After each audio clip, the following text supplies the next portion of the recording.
Eh, Hola a todos, estamos aquí en otro segmento de Arte, Vida y Espíritu. Y en este caso tengo el gusto aquí de compartir con Eduardo Villagrán, una persona que ha tenido una gran trayectoria a lo largo de su vida en temas de, bueno, sobre todo en literatura, pero también en otros aspectos dirigidos a la gestión, a la asesoría y a trabajos que tienen que ver con aspectos comunitarios. Y hoy, pues, primero agradecerte, Eduardo. Al contrario, Cristian, gracias por la hospitalidad y un gusto estar aquí en este Sí, estudio. agradecerte, bueno, que estés aquí participando y pues vamos a hablar un poco de todo, pero pues darte la bienvenida aquí a Arte, Vida y Espíritu y pues Gracias. empezar con una breve presentación que nos pudieras decir de tu persona, más allá de lo protocolario, sino que, eh, digamos, hoy, en este momento de tu vida, si alguien te preguntara, o vos mismo te preguntaras quién soy, cómo soy, ¿cuál sería lo más acertado o directo que dirías en Lo ese más, sentido? digamos, representativo. Sí, Sí. mira, interesante pregunta. Nací en una familia de clase media de Guatemala, ¿verdad? Mi padre era médico. Luego tuvo problemas de alcoholismo y eso significó un cambio en nuestras vidas.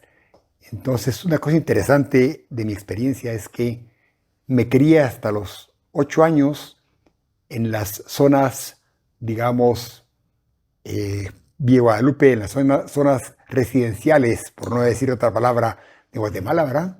Y a raíz de ese evento, mi abuelo materno tenía una casa en la colonia Centroamérica.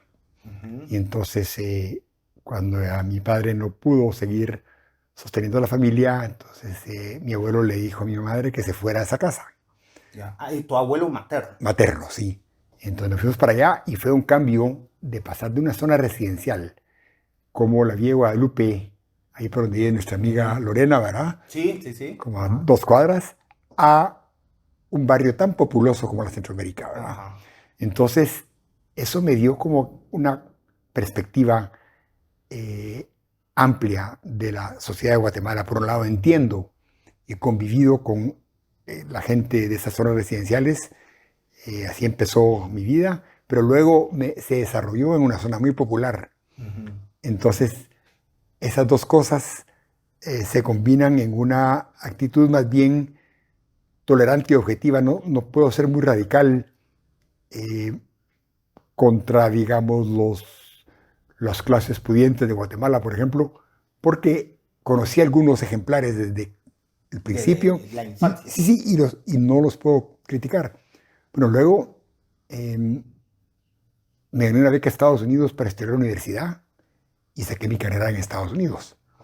Eso me dio otra perspectiva, que además de guatemalteco, digamos, gringa, ¿verdad?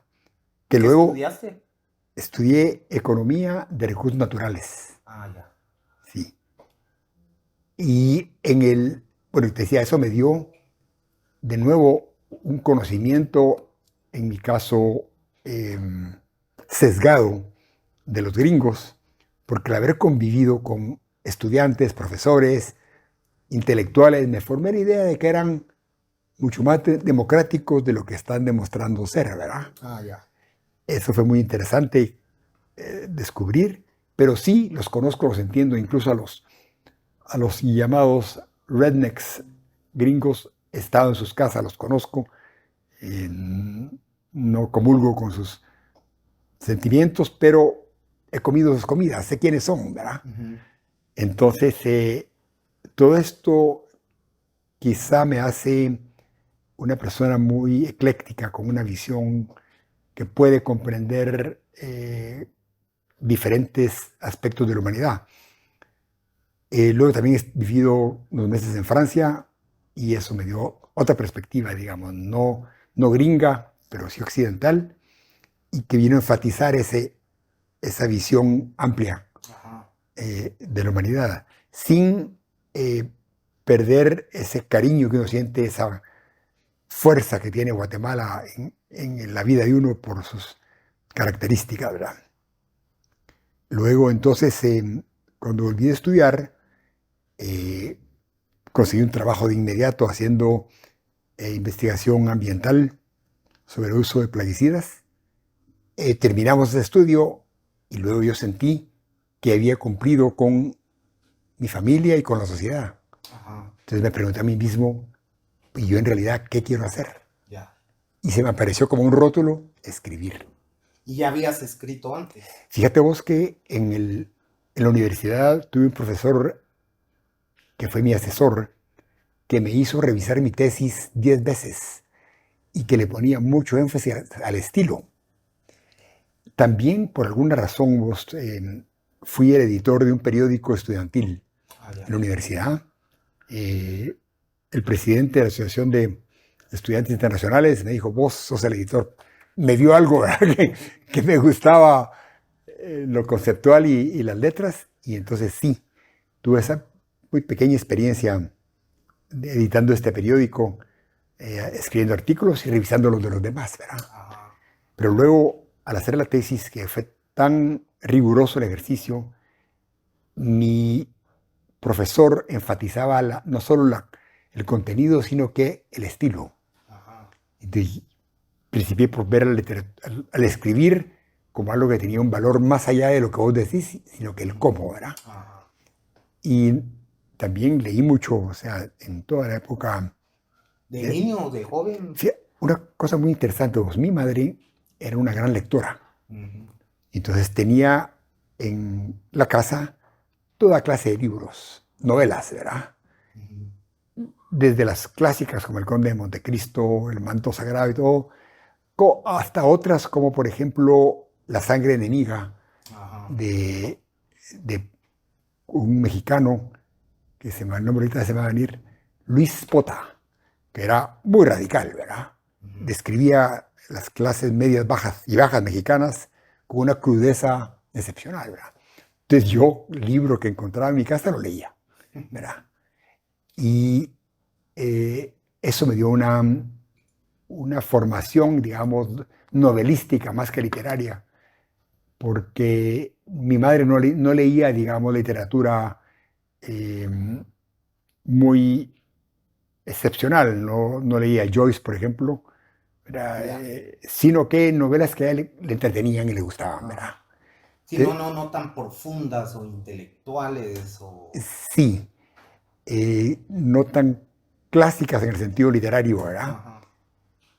Sino que le entretenían y le divertían. Entonces tengo esa veta en mí que lo que escribo me gusta que sea fácil de leer y que entretenga, ¿verdad? Ok. Con excepciones que comentaremos más adelante. Ok, perfecto. Y entonces ahí cuando decidí escribir, hice unos primeros tanes. En las noches de llegar a mi casa escribí un texto en lo que mi pareja cocinaba.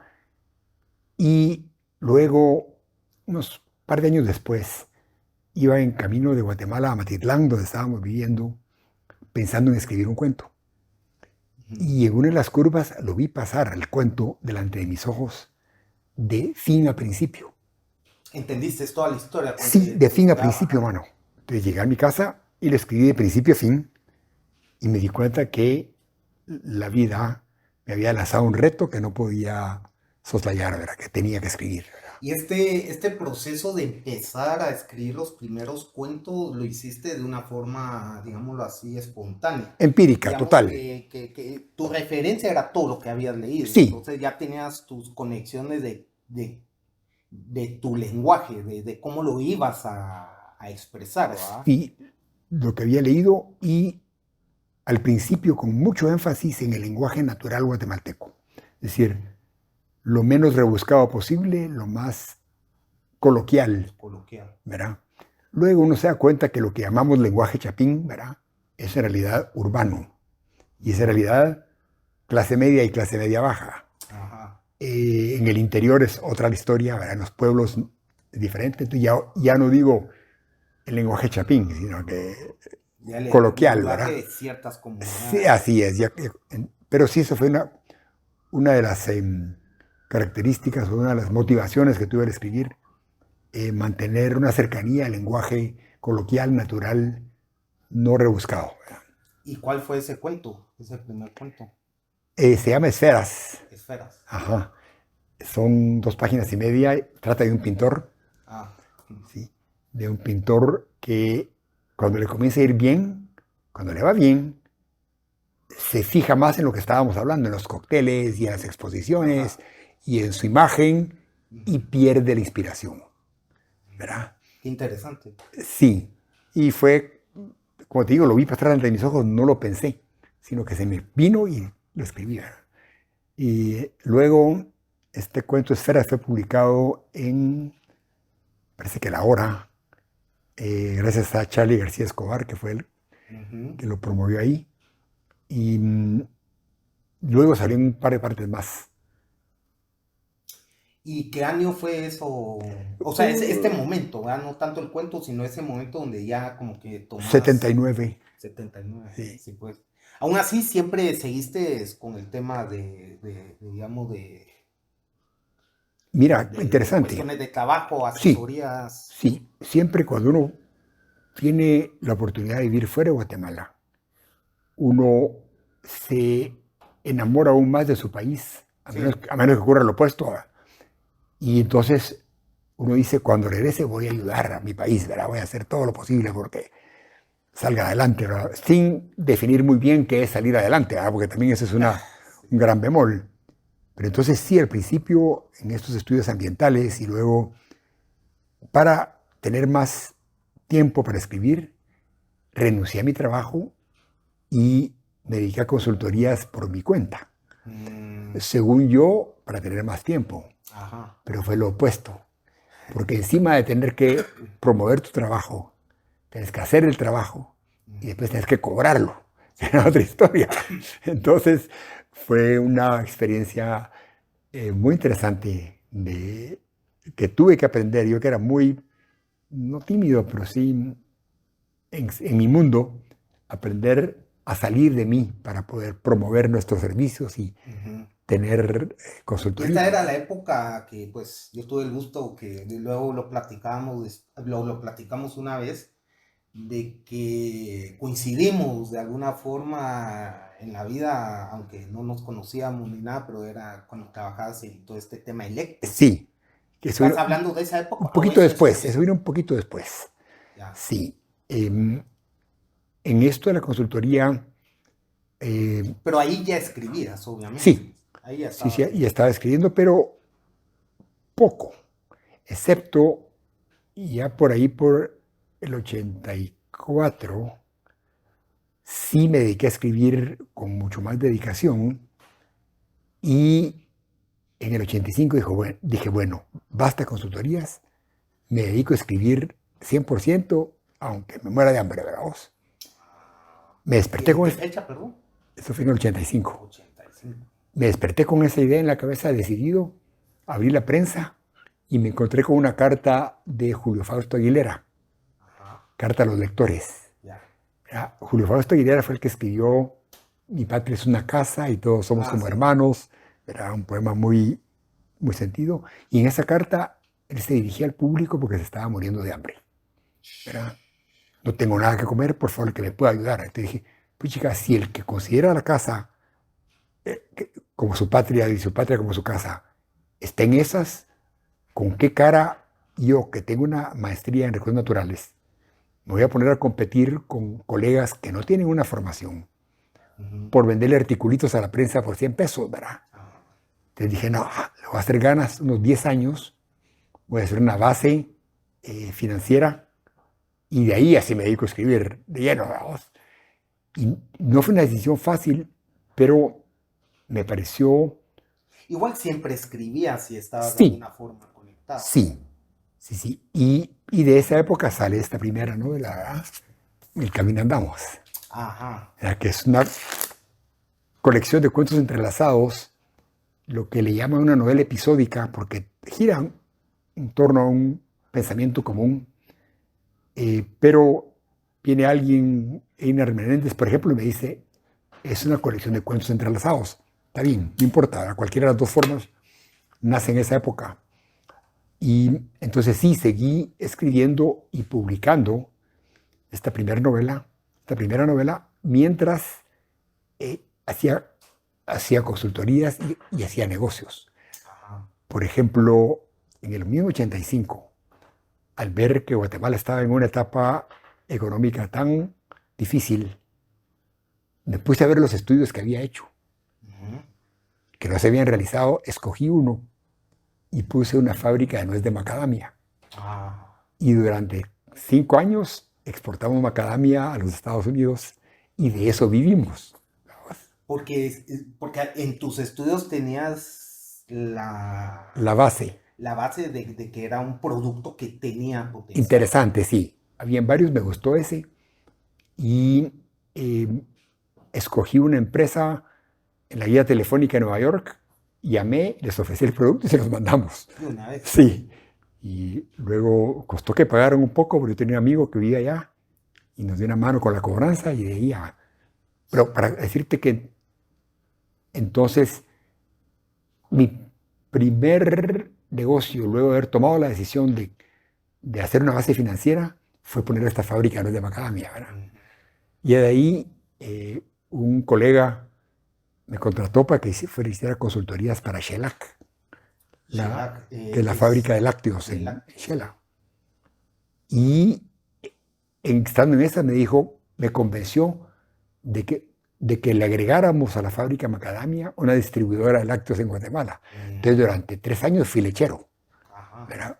Le acepté a André la propuesta después de que insistió y compramos el equipo de refrigeración, los Ajá. paneles y sí, salí en la ruta un par de veces a repartir leche. ¿Verdad? En la misma de donde sacaban la macadamia. En el mismo local teníamos Pues. los cuartos fríos y Ajá. también los hornos, como contradicción. ¿Verdad? Ajá. Entonces, todo eso duró como hasta el 90, cuando me contrataron para una consultoría muy importante sobre electrificación rural, Ujú. que fue donde nos conocimos después, ¿verdad? Ajá, exactamente. Sí. Entonces sí hubo esa transición, digámoslo así. Sí, Digamos, sí hubo un momento definitivo donde sí sabías que te proyectabas a futuro en el tema de escribir. así es. Siempre lo consideré como que eso era lo que iba a hacer y lo demás era para ganarme la vida, vamos. Ajá. Y justo en el 85 mandé unos cuentos a los Juegos Florales de Quetzaltenango y me gané el primer premio. Ah, ya. Entonces, eso, un premio, eran 1,000 quetzales menos el impuesto de Shela, de la MUNI, pero lo que te hace un espaldarazo. Sí. Pues decís, Te motiva. sí, los colegas, no solo a mí me gustan, sino que también a los colegas, ¿verdad? Ujú. Y el siguiente año mandé otro y también lo gané. Ajá. Entonces, eso fue como un buen momento de autoestima literaria, por decirlo así, para alguien que no venía de un mundo literario o de una familia artística, ¿verdad? Sino que estaba transicionando, como vos decís, de una profesión liberal como es economía y recursos a literatura. Y ya en ese momento, pues me imagino, ya en los años consecuentes, esa relación que empezaste a tener con la literatura te abrió hacia otros campos. Así es. ¿Hay alguna línea, digamos, que no quisiera tomarlo así como que una línea de pensamiento en la literatura, pero puntos de influencia que vos buscas en lo que has plasmado, digamos, en las distintas novelas, que son novelas que tocan mucho el carácter del día a día de la persona, del ciudadano común, en situaciones que luego las hilvanas y también al mismo tiempo dentro de la misma pregunta hay una tendencia, siento yo, creo yo que es por gusto o estilo de unir cuentos, de unir fragmentos de distintas vidas. Sí, mira, esto de las influencias es interesante porque a pesar de haber leído mucho en castellano, eh, tengo pocas influencias. Quizá una de las principales es Cortázar, ¿verdad? Un maestro. Sí, digamos un iluminado, un inspirado, ¿verdad? Si vos lees sus párrafos no son tan puros. Yo le conté 26 qués en un solo párrafo, ¿verdad? Es decir, no es un purista del lenguaje, pero es un inspirado. O sea, él te motiva por su inspiración. Entonces, y su autenticidad personal, ¿verdad? Vos sentís que te está hablando del corazón, ¿verdad? Sin dobleces, sin casaca. Y luego, en cuanto a estilo, mis referentes son extranjeros, más bien. Por ejemplo, me encanta la limpieza de Nabokov, ¿verdad? Su nivel literario. Y también me encanta el sentido del humor de Kurt Vonnegut. Y ahí lo lees en el idioma. Lo leí en su idioma, sí. Ya leí. Cuando encuentro un autor que me gusta, leo toda su obra, mano. Y así es como he ido descubriendo que, por ejemplo, Nabokov menciona a Joyce, entonces agarro a Joyce y leo todo lo de Joyce, ¿verdad? Y Joyce, por supuesto, es otra influencia, no podría decirlo con mucha propiedad todavía, porque la novela donde se nota aún no ha salido publicada, pero sí es una influencia. La pregunta tenía otro componente que se me está olvidando. El tema de los personajes. Personajes y de los cuentos que a veces Sí. Hay una tendencia en mí a hacer novelas de personajes, ¿verdad? Amadeo Brañas es una de ellas, ¿verdad? También, donde cada personaje cuenta su historia. La que no es Don Juan, ¿verdad? La suerte legendaria de Don Juan es la historia de Don Juan y de su vida y de su amigo antropólogo. Donde Come no comen dos también es la historia de Bernal en la cárcel, ¿verdad? Y se refiere a las historias de los demás un poco menos que las otras. Menos de personajes y más de la vivencia. De la vivencia que él tiene, sí. Sí, y según puedo entender también, Tomás, o me imagino, o al menos tengo entendido en el caso de Don Juan, inspiración de personajes reales. Sí. Don Juan existió y murió como muere en la novela. Y la novela es un homenaje a su vida. Es como decir, Don Juan murió, pero va a seguir vivo en este libro, ¿verdad? ¿Y cuánto tiempo después de eso la comencé como a los 10 años de que había muerto Don Juan. Ya. Sí, bastante. Había quedado el recuerdo. Sí, quedó el recuerdo. Y siempre, de repente, dije, una novela en la forma, ¿verdad? Bueno, y antes de entrar un poco al detalle con el tema de las novelas, con algunos puntos específicos, igual empezás a trabajar mucho en el tema de opinión, artículos y... Sí, esto nace justo en el 85-86, que con Marco Augusto Quiroa y otros compañeros más, incluyendo René Leiva, Marco Vinicio Mejía y Carlos Miguel García Escobar, luego se nos unió Juan Antonio Canel, formamos un grupo literario que se llamaba La Real Academia. Cuando escribí el primer artículo, se lo llevé a Marco Augusto, él le hizo caricaturas y yo se lo llevé a Prensa Libre. Y entonces Pedro Julio García me dijo, ustedes escriben puras babosadas usted, esto no los tientes. Pero ¿sabe qué? Lléveselo al jefe de suplementos a ver qué le dice. Y para mi sorpresa, el siguiente domingo apareció en las páginas centrales 2 páginas con caricaturas de nuestro texto y las caricaturas de Maco, ¿verdad? Entonces de ahí escribimos todas las semanas durante como 3 años o 4 años. ¿Y de qué iban los...? Siempre crítica social, crítica política contra los militares en lo que se podía, ¿verdad? En ese tiempo. ¿Con algún tipo de sarcasmo?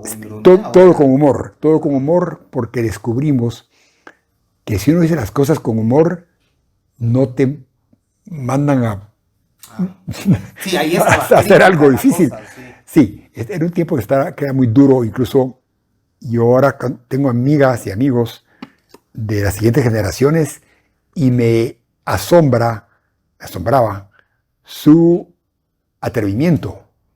Le dicen cosas a los políticos, a Portillo, a todo el mundo, con una desfachatez que en nuestros tiempos, por eso te desaparecían, ¿verdad? Nosotros tenemos otra mentalidad que ha costado salir de ella porque eran épocas muy represivas, ¿verdad? Pero entonces seguimos con eso. Luego, con el golpe de Serrano, se disolvió, dejamos de publicar, pero Marco Augusto siguió publicando en el periódico. En el periódico. Sí, siempre con una caricatura y un texto, ¿verdad? Sí, sí así pero se llamaba El Gato algo, ¿no? Algo así. Pero sí me acuerdo que él ponía el tema de la Real Academia. Sí. Que se escribe Real, ¿verdad? Sí, el Gato Viejo se autodominaba y su columna se llamaba Chute, que es uno. Chute, que es un... Sí. Sí. Y eso fue lo último que siguió. Luego de ahí publicamos, cada quien por nuestro lado, un poco más. Marco Benicio Mejía, Juan Antonio Canel sigue publicando. Yo sigo publicando en Plaza Pública y en mi propio blog y página, ¿verdad? Bueno, y dentro de todo esto, Eduardo, pues algunos temas importantes que te hayan llevado después al tema del cine, que has trabajado en temas de guiones. Sí, cuando tenía como 10 años, me enamoré de una cámara de cine que vendían en la tienda del barrio. Y costaba 15 quetzales. Entonces, yo hice una apuesta con un amigo de mis padres de quién ganaba la vuelta ciclística. Y yo le aposté a Aureliano Cuque López, que era el Chapín, y él le apostó a un colombiano. O sea, el premio de la apuesta era la cámara. 15 pesos, 15 quetzales. ¿Que eso costaba la cámara? Sí. ¿Qué cámara era? Era una camarita de juguete, pero sí proyectaba, ¿verdad? Entonces, le gané la apuesta, me dio los 15 quetzales y le iba a contar a mi madre muy contento, mira, lo que gané la apuesta. Pero es que no, porque para el gasto más no estaba. Ahí murió mi primera iniciativa de cine.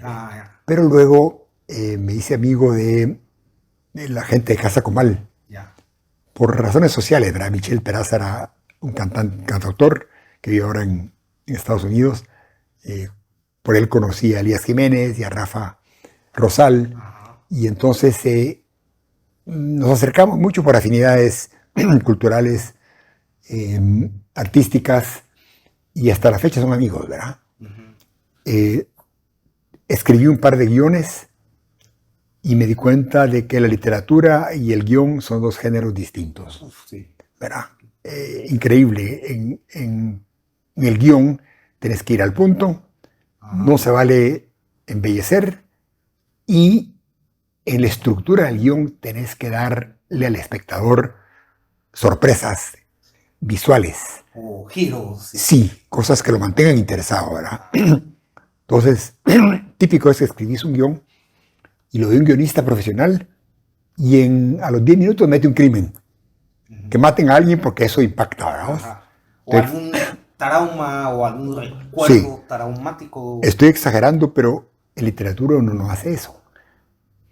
Sin embargo, tenemos el ejemplo de un cuento corto de Cortázar que se llama Blow Up, que fue un cortometraje muy exitoso. Hicieron un corto. Sí, alguien tomó el cuento Blow Up e hizo un cortometraje que fue un éxito cultural, ¿verdad? Es decir, no es necesario que quizás para un largometraje se haga falta más talento guionista. Para un corto quizás puedes hacer... Hay cierta libertad que se puede... Te puedes valer con un cuento para partir de ahí, ¿verdad? Entonces hice un guión para un largometraje de ficción y luego otro para... ¿Era iniciativa tuya? No, que a sugerencia de Casa Comal. O mejor dicho, sí.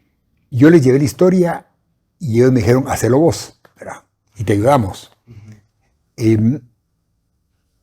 Como te digo, al final quedó un culebrón, no quedó nada bien ese guión, pero ahí está, quizás algún día lo retomo y hacemos algo, ¿verdad? Y luego hice un guión de la novela Amadeo Brañas. Mm. De nuevo, Que ese que tiene muchas historias puede dar sí, incluso a una especie de serie o algo así. puede dar, sí.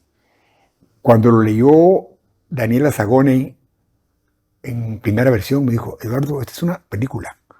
Bien, hice el guión y justo hice una consulta de guión con una guionista y cuando estábamos en eso vino la pandemia Ah, e interrumpimos.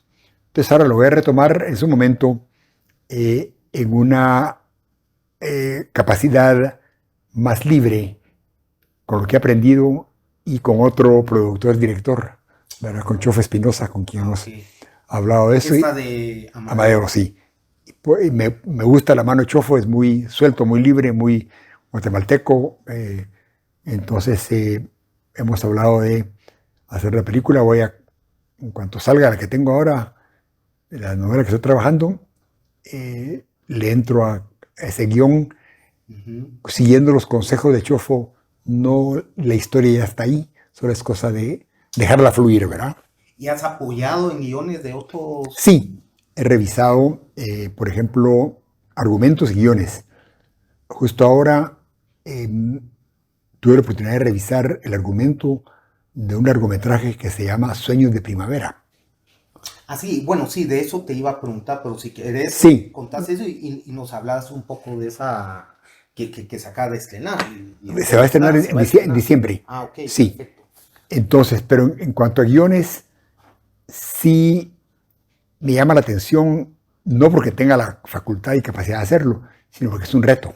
Ujú. Es como que, ajá, ¿verdad? Y dentro del guión, cuando trabajas el guión a nivel de cine, lo trabajas también técnico. No, no, Es solo el solo guión argumental, literario. guión El guión literario. literario, sí. Que ya el técnico Sí, son ya otros requiere 100 una, pesos. sí, ya requiere una mano más de cineasta, ¿verdad? Sí, sí, ajá, ya del director para Sí, verlo. sí, sí, sí, sí. Que sí, es un tema con amigos, pues yo también en la experiencia que he tenido, aunque yo he sido más de cortometraje y más experimental, sí, siempre hablamos eso del tema del guión. Yo respeto mucho a los guionistas. Y de hecho, una obra, o sea, una película de cine siempre he considerado que un gran valor de éxito de una obra es el guión. Así es, así es. Y em, cuando ves películas guatemaltecas y ves el guión detrás, te preguntas si había otras posibilidades para ese guión, ¿verdad? Sí.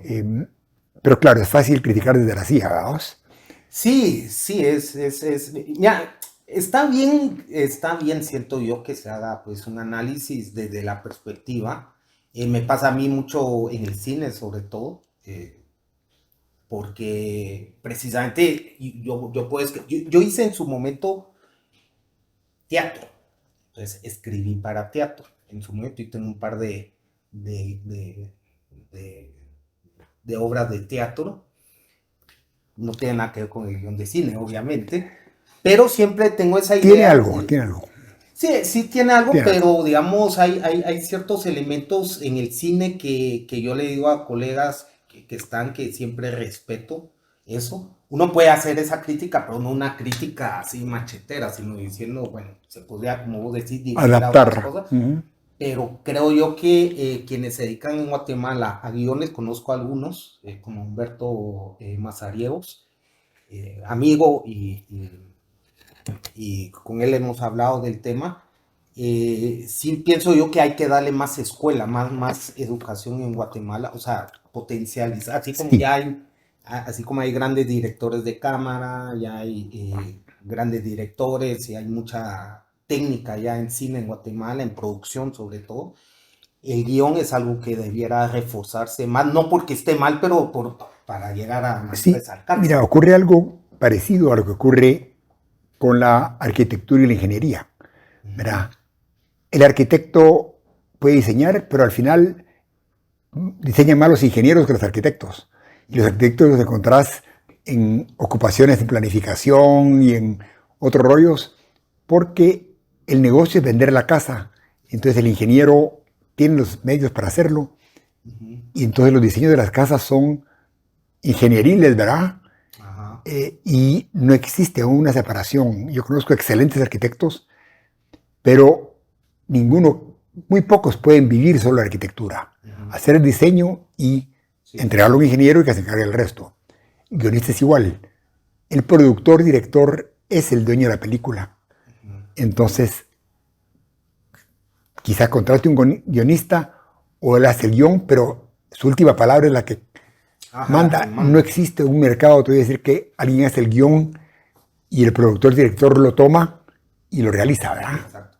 Sí, como normalmente sucede en otros países donde Más desarrollo. hay productoras buscando guiones. Así es, ajá. Uno los entrega y si les gusta, de una vez te lo pagan Sí. y te desentendés o apoyas, como sea. Es parte del proceso de desarrollo de la industria de cine en Guatemala, ¿verdad?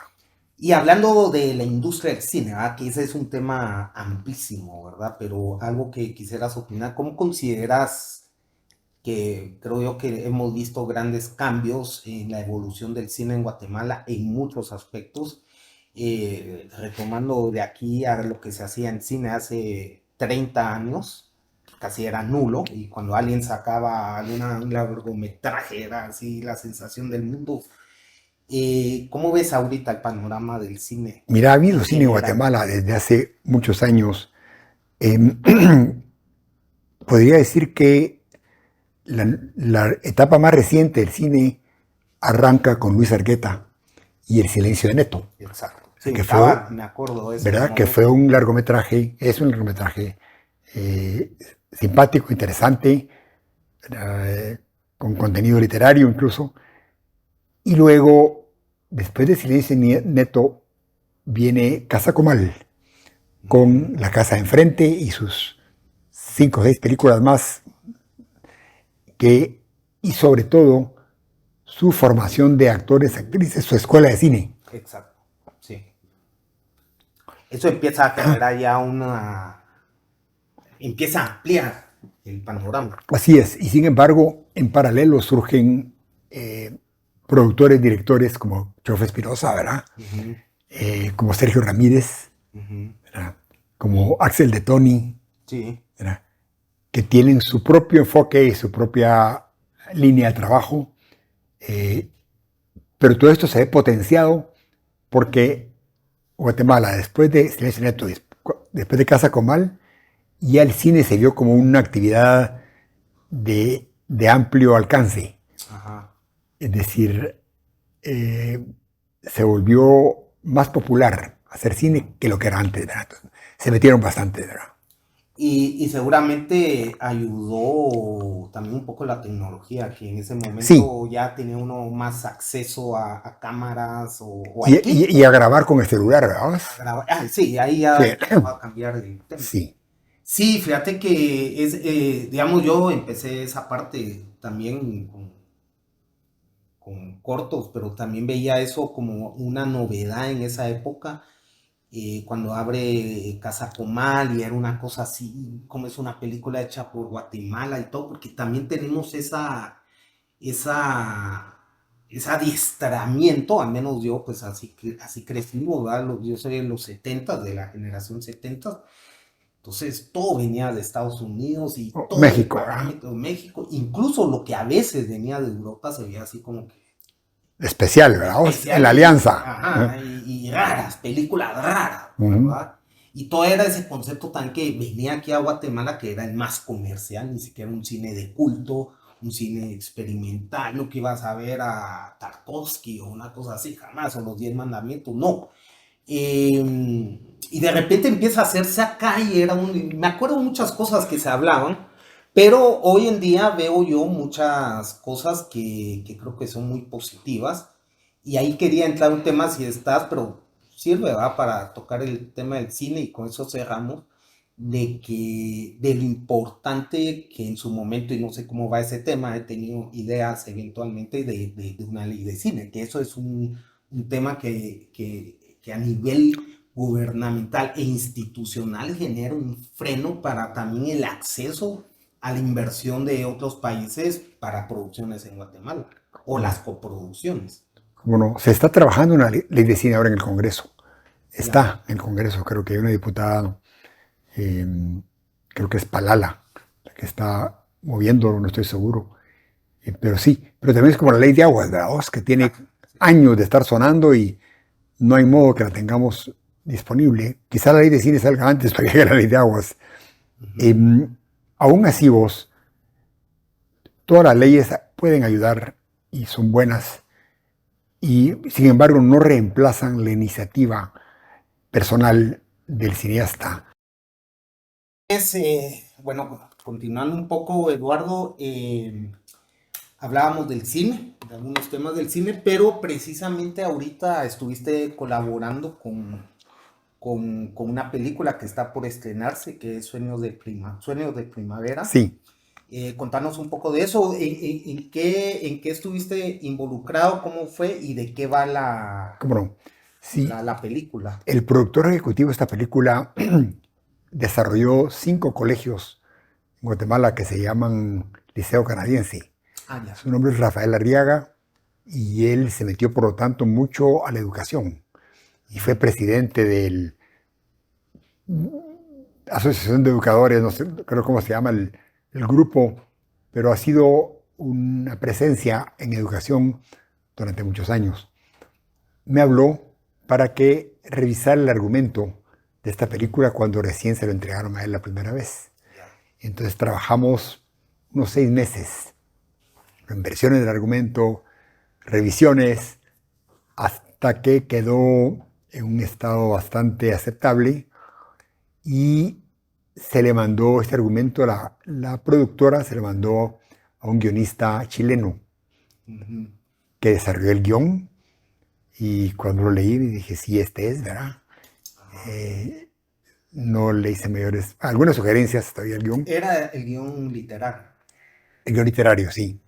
Y entonces, sobre esa base, la productora grabó la película entre marzo y junio de este año. Y ya está. Ya está. Ajá. Ya pasó postproducción, todo. Sí, le faltan algunas, sí, está en lo último, le falta todavía afinamiento de música. Estamos viendo si Gaby Moreno se apunta a hacer una canción. Esta semana creo que se decidía. Pero ya está, ya vi la primera versión. Quedó bastante bien para mi sorpresa porque fue hecha con bastante rapidez. La actriz principal es mexicana. Buscamos y yo recomendé a varias guatemaltecas, pero escogieron los productores una mexicana por su talento. Se llama Jimena Romo, muy buena. Y entonces es una producción guatemalteca. Guatemaltecos. La mayoría, excepto por Jimena y alguien más, que también es mexicano. Es una producción guatemalteca, con historia guatemalteca, con aportaciones técnicas extranjeras. Verá, el director es chileno-español. Es Coque Díaz y tiene un nivel que se distingue de las demás películas que uno ve en Guatemala por ser, digamos, más internacional. Pero la historia es muy guatemalteca. El tema también. ¿De qué va el tema? Sí. Es un grupo de maestros que resienten el que el gobierno en tiempos de Mejía Víctores haya quitado la carrera de magisterio del pensum de enseñanza media.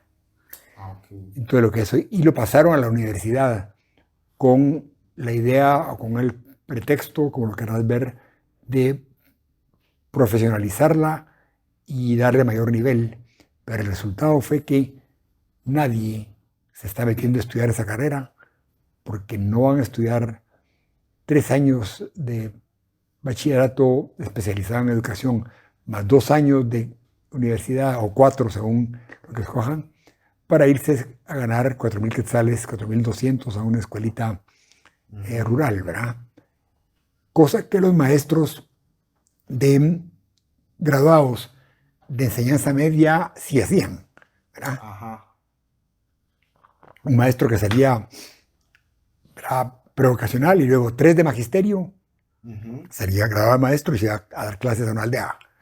Y el sueldo era aceptable, no solo llenaban ese vacío, sino que además eran la presencia, digamos, educada en la comunidad y con contactos, y entonces los padres de familia los utilizaban como fuente de consulta y los metían a todos los comités de agua potable y de electrificación. Sí, pues había una conexión Sí. entre la misma gente de la comunidad Y el maestro. y sus maestros. Entonces no solo daba clases, sino que también servía de un vector de mejoramiento social a través de los comités locales, ¿verdad? Todo eso se perdió, la caída fue espectacular en el número de maestros disponibles. Entonces la película narra el descontento de los maestros, por eso se llama Sueños de Primavera, porque se refiere a la primavera democrática original, la de Arévalo Papá, ¿verdad? Que era un educador, era un maestro, y en su periodo se establecieron las escuelas tipo federación, Universidad Popular, Conservatorio de Música. Arévalo le metió mucho a la educación. Entonces, los maestros actuales... ¿Tuvo que ver con la Universidad Popular también? Sí, entonces? Sí, la fundó. Sí. Ahí supe que había estado también Miguel Ángel Asturias y un grupo de intelectuales de la época con todo este concepto. Sí, quizá. Sí, es cierto, Asturias estuvo metido en eso. Y entonces los maestros dicen, después de tantos años hemos retrocedido en vez de avanzar. Entonces sueñan con esa primavera democrática por la educación, ¿verdad? Entonces a la vez es una especie de referente a un buen periodo de un Arévalo y qué pasa con este Arévalo, ¿verdad? Que debía dar la talla, al menos en educación. Entonces, sin embargo, en esta protesta, la hija del maestro líder es periodista. Y al entrevistar a uno de los ricachones que están detrás de esta medida, según la película, se enamoran, tienen un romance, y esa es parte de la trama de la película, ¿verdad? Y se va a iniciar, se va a lanzar el 4 de diciembre, ya sea en Cayalá o en Fontavela, o quizás en otra sala, y de ahí pasa a salas, ¿verdad? Y ahorita que tocaste este tema de los maestros en la parte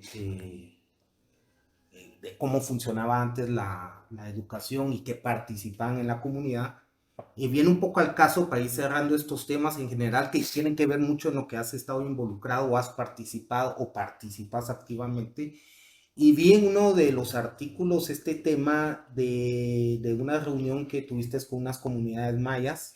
¿Cómo no? Y el tema era el buen vivir. Si sí. pudieras hablar un Bien, poco eso viene de otro ángulo. Estaba trabajando en 2012 en una novela acerca de una chica de Oriente, de Zacapa, que se hace pastora evangélica para ganar dinero. Y se iba a llamar Johanna la Pastora. En eso me fui a Cobán un fin de semana, conocí a un anciano quechí, me acerqué a la cultura quechí y luego me fui a pasar, tomé un curso de quechí en Cobán durante 2 meses y me compenetré hasta donde puede un caxlán, como le dicen, ¿verdad?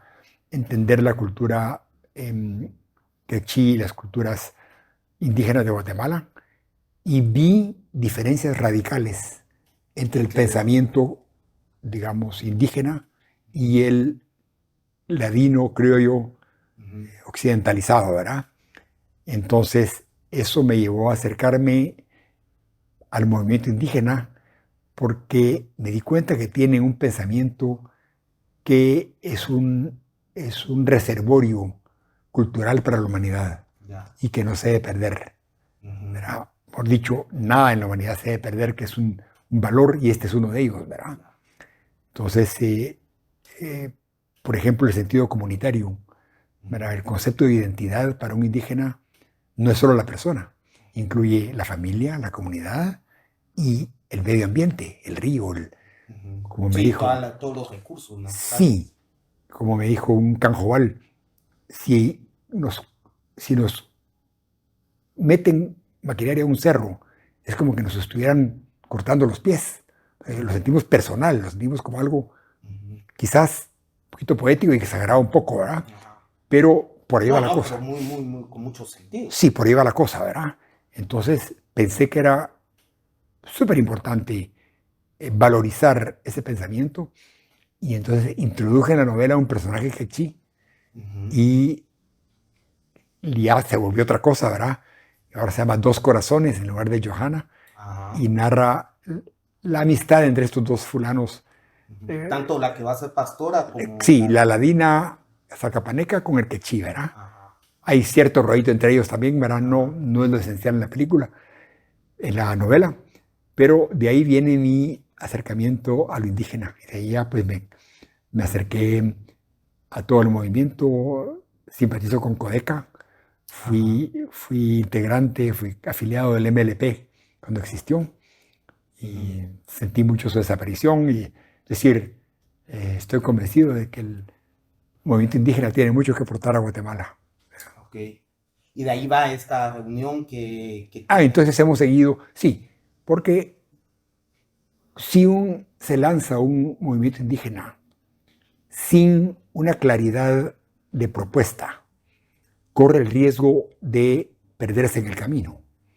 Era un poco lo que le pasó a Evo Morales, que siendo indígena, su tiro fue crear mejores ingresos y fuentes de ingreso a las clases desposeídas de Bolivia.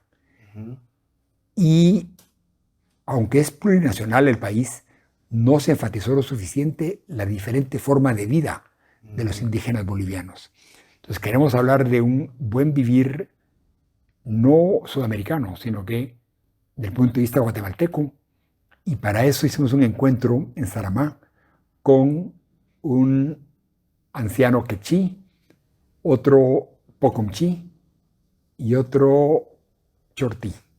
Entonces ellos presentaron cada quien lo que pensaban de qué era el buen vivir para ellos, ¿verdad? Ujú.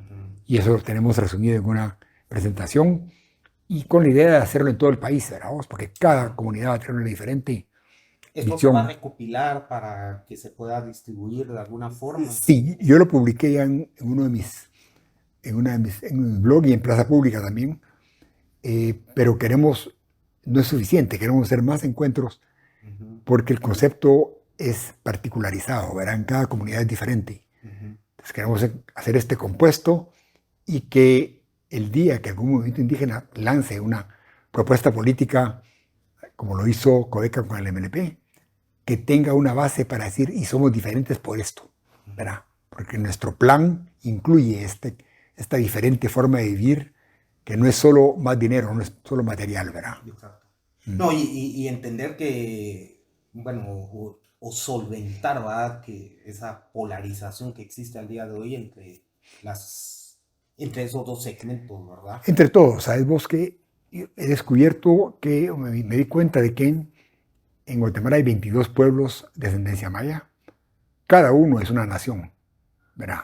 Ujú. Y puedes verlo tan diferente como Costa Rica y Nicaragua, ¿verdad? Sí, pues. Entonces, cuando uno habla de la unidad de los pueblos, Y es, lo menos que son guatemaltecos en muchos así aspectos, es. o de esa línea que se ha creado esa Sí, imagen de va Guatemala. más allá de ser de ascendencia maya todos, deben construirse puentes Ujú. entre ellos a su tiempo, a su voluntad y a su manera, ¿verdad? Ujú. Entonces, estos encuentros de buen vivir también son una forma de decir, miren todo lo que tienen en común, Ajá. ¿verdad? Pero ya Exacto. es cosa de ellos cómo Ajá. estos pueblos se vuelven naciones y se integran, ¿verdad? Ujú. Bueno, una parte que es importante, bueno, dentro de estas charlas, ¿verdad? Eduardo, son tres temas, ¿verdad? Que son como que la idea de estas charlas que tienen que ver con el nombre de estas entrevistas, que es arte, vida y espíritu. Y quisiera ver si de una forma también así como hemos estado hablando, pues definir estos tres aspectos, cómo se integran en tu vida, si los ves entrelazados pues, qué es el arte en sí, la vida y la parte del espíritu, si, cómo las conectas o son separadas o integradas, pues, ¿Cómo no? pues, Sí, el arte surge de que en realidad tenemos más cabeza y más potencialidades de lo que usamos todos los días para vivir. Entonces nuestro ser pide más ajá, capacidad de expresión. Entonces el que puede tocar trompeta, pues magnífico, el que puede escribir, escribe, y el que pinta. Entonces es una dimensión dada por este exceso de cerebro y de facultades que tenemos de la voz, que pide ujú, más. Entonces en mi caso es que tengo una cierta facilidad para conceptualizar y para escribir, ¿verdad? ujú, Y eso ha dictado mi vida porque me ha hecho ser consecuente con esa facultad, con esa vocación, y no haberme vuelto, ponete vos, un empresario de ultranza, ¿verdad? ujú. Que si no tuviera esta vocación, habría agarrado por el lado de los negocios Al con mucha facilidad, 100%. ¿verdad? Sí. O la profesión, ¿verdad? Ujú, Em, luego, em, esa es la parte de vida, ¿verdad? Que para vivir tenés que generar ciertos ingresos, y la literatura te los da quizá en su momento, o muy tarde, o no, ¿verdad? no, Entonces hay que siempre estar con la alternativa. Entonces sí he moldeado mi vida de manera que pueda escribir, ajá, ¿verdad? Esa es la conexión. Luego, en la parte espiritual es muy interesante. Yo no soy creyente en absoluto, ¿verdad? Sin embargo, una vez estaba en Barranquilla, Colombia, y estaba trabajando en un proyecto, estaba rodeado de corruptos, incluyendo mi propia gente. Una mañana me desperté sin saber qué hacer, me senté en la cama y repetí una palabra en la cabeza, una palabra que no tenía significado, hasta que me calmé. Y de ahí me dio por meditar. Y he seguido con la meditación desde entonces en diferentes, primero un cuate me dio un mantra que utilicé durante varios años, ajá. de ahí otro cuate me dijo, no, no hace falta un mantra, y por último, varias amigas y amigos me recomendaron Vipassana. Entonces tomé el curso de 10 días y me quedé ahí.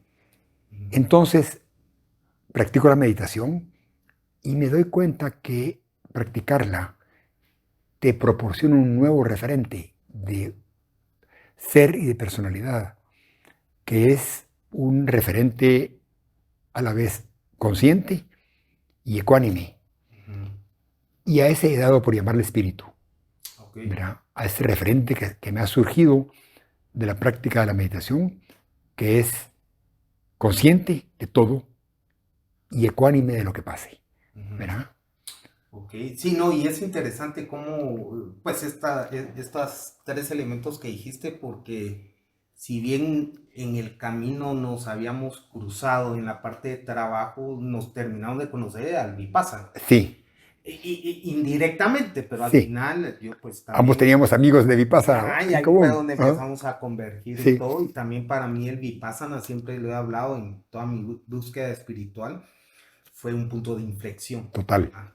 Que te hace un total. reseteo Sí, mental. es un receta mental y no tiene nada de religión, ¿verdad? No tiene nada. No, Aunque la tradición budista viene del brahmanismo, entonces se colaron algunas cosas como que algunos creen en la reencarnación, ¿verdad? ujú.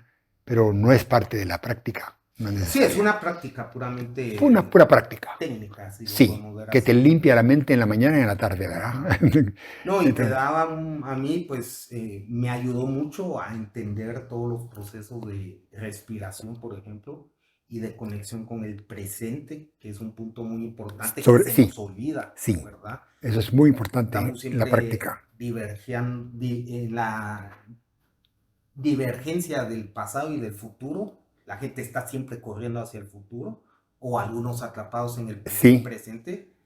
Y esa concepción, esos 10 días, por ejemplo, que es un retiro de Vipassana, te ponen un presente sí, y así. como bien decís, el escaneo de las sensaciones del cuerpo te lleva al escaneo de las sensaciones de la mente Ujú, y te lleva a estar en el presente. exacto. Sí, pues bueno, Mira, hay más que hablar y espero Sí. que vayan a ver próximas con algunos puntos específicos, ya hablando de alguna novela en específico o algunos temas Sí, hemos específicos. mencionado todas las novelas, mencionamos El Camino Andamos. Sí, voy a mencionarlas aquí para que la gente conozca y tal vez en orden cronológico. Bueno, Sí, son comentadas, En el Camino Andamos es la primer novela. sí. ¿Qué año fue Novela esta? episódica publicada en el 91, Ya, sí, estás, con pelo. sí. Luego La segunda viene viene de Amadeo Brañas. Amadeo Brañes, historiógrafo. Sí, que mira cómo se A la acercó. gran, sí. Me Sí, traje la copia que no era. ejemplar, no, es hasta todo un libro objeto. Luego, Don Juan. Don Juan. La suerte legendaria de Don Juan. Sí, que Todo esto lo voy a poner ahí el título iba a ser Juan del Río, pero habían tirado los interiores y entonces ya decidimos dejarlo como estaba. bueno, ya. Y el último que has escrito es Donde come Uno uno. comen dos. ¿Este El cuándo último se publicó? se publicó en 2018. 2018. Sí. Pues.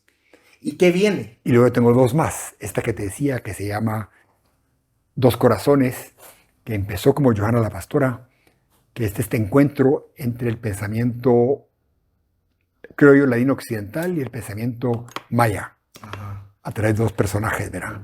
Son 425 páginas, es una novela muy ambiciosa, que quiero revisar y ver si logro reducir, aunque ya lo he hecho varias veces. Así es, así es. Una novela muy rica. Y luego, la que estoy trabajando ahora se llama Chiviricuarta.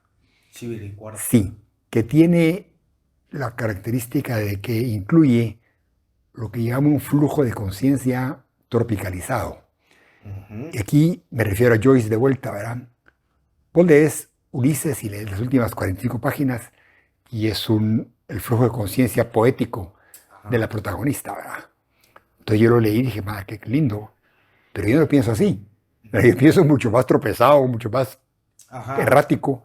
Entonces creo un personaje que atraviesa por un problema y luego sale a la calle a despejar la mente y experimenta un flujo de conciencia tal cual lo experimentarías vos o yo, ¿verdad? Ajá. Tropicalizado, no poético.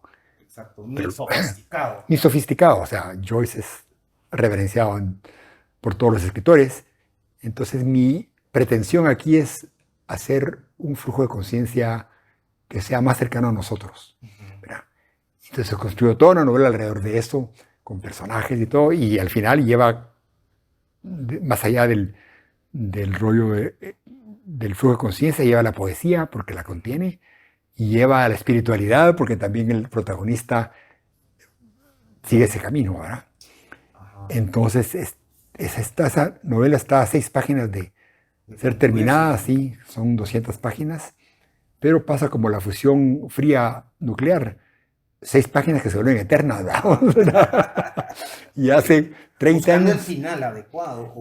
Ya lo tengo, pero lo estoy trabajando, ¿verdad?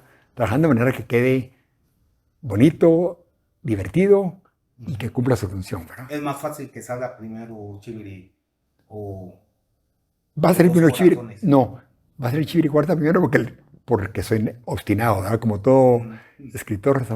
Esa fue primera. Sí, empezó primero. Sí, para no dejarla así. Si la quiero sacar. Entonces está esa. Bueno, pues mira, Eduardo, ¿y dónde te pueden buscar para leer? Míralo, bueno, primero, ¿dónde pueden conseguir los libros? En Sofos y en Librería Cervantes en el centro. Ah, ok, sí. Ahí esa está en esta casa, ¿cómo se llama? Casa que es... Casa Cervantes. Casa Cervantes, sí, es conocida por todos, digamos. Sí. Librería Cervantes y Conchito. Y si no, en Sofos, con Filip. También está en la Antigua, en una librería que es parte de Sirma, en la misma calle. Y lo más fácil es que yo estoy como Eduardo Villagrán en Facebook. Sí, vamos a poner ahí. Sí, que cualquiera me mande un mensaje y les mando, se las puedo compartir en PDF o darle direcciones más precisas, etcétera, ¿verdad? Ok. ¿Tu blog? Sí, tengo dos, uno en Blogspot, bajo mi nombre, y otro en Wix, también bajo mi nombre. Eduardo Villagrán. Sí, Eduardo Villagrán, el de Wix se llama Eduardo Villagrán Narrativa. Ah, ok. Sí. Y También tengo un grupo de narrativa con unas 325 personas a las que les mando Sí, ahí estoy yo y cada ahí en ese artículo que grupo. publico, se los mando a los cuates, ¿verdad? Ok, perfecto. Entonces, bueno, igual toda esta información va a estar ahí en el canal de YouTube o en referencia en donde vean aquí los segmentos del podcast.